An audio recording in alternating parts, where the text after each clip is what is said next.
Similarly, having colored people, blacks for example, to vote or run for office was just unthinkable.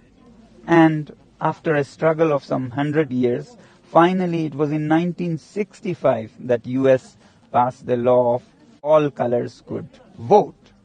Today, good morning world. Today it's my 19th day of climate fast beginning now. Last night it was less cold because the skies were cloudy.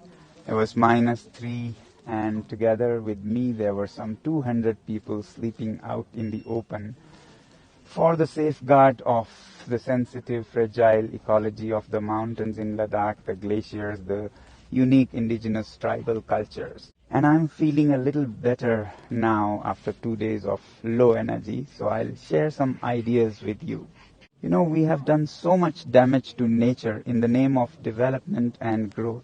Our current concept of growth and development is so anthropocentric, so human-obsessed, that we have decimated everything else, all living beings, all non-living beings that share this planet with Earth. So, let me share a crazy idea. How about having nature representatives in our parliaments that can advocate for nature? The idea may shock you, but let me put it this way. Do you know that before 1920s, idea of giving suffrage or voting rights to women was shocking to people around the world? It was only in the early 1900s and finally in 1920 when US passed the law for women's voting rights that this became a normal, natural thing today. We can't even think of women not being able to vote today. Similarly, having colored people, blacks for example, to vote or run for office was just unthinkable. And after a struggle of some 100 years, finally it was in 1965 that US passed the law of all colors could vote. Today, it's just unthinkable that a black person, because of his color, would not be allowed to vote.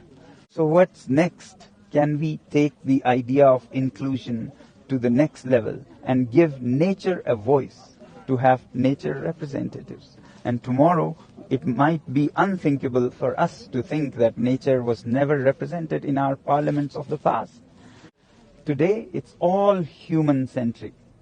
For example, Delhi, with an area of 1,500 square kilometers, has 7 MPs, and Ladakh, with 60,000 square kilometers, has only 1 MP, because Delhi has 20 to 30 million people and Ladakh has only 300,000 people. But Ladakh is not just these 300,000 people.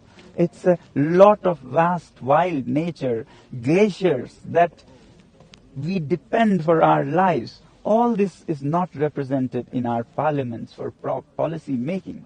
So how about giving such representation based on the area and sensitivity of nature and not just human population alone? And why only Ladakh? All over the world, shouldn't the elephants and the birds and the bees and the grasslands and glaciers and trees have a voice in our parliaments for making policies that make sense for them also? Of course, elephants and trees cannot speak nor choose representatives. We can help them with nature advocates. Mechanisms could be worked out on electing them, but the idea is giving them voice, and true inclusion and actually true democracy will be when they also get included. In the end, I would just say that places with fragile ecosystems like Ladakh need to be given more attention. Today, not to speak of giving voting rights to nature, even the people, the indigenous tribal people, have no voting rights. And 6th schedule is one provision in the Indian constitution that gives them autonomous councils, little assemblies, to make laws for themselves and manage these ecosystems as they see fit for their future.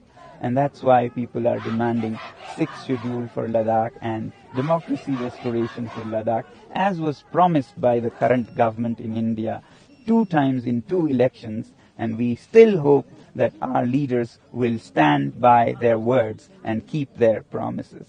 Thank you very much and have a great day. Jule and Jai Hind. ಹೆಚ್ಚಿನ ವಿಡಿಯೋಗಳಿಗೆ ಪ್ರತಿಧ್ವನಿ YouTube channel subscribe ಮಾಡಿ, bell icon click ಮಾಡಿ.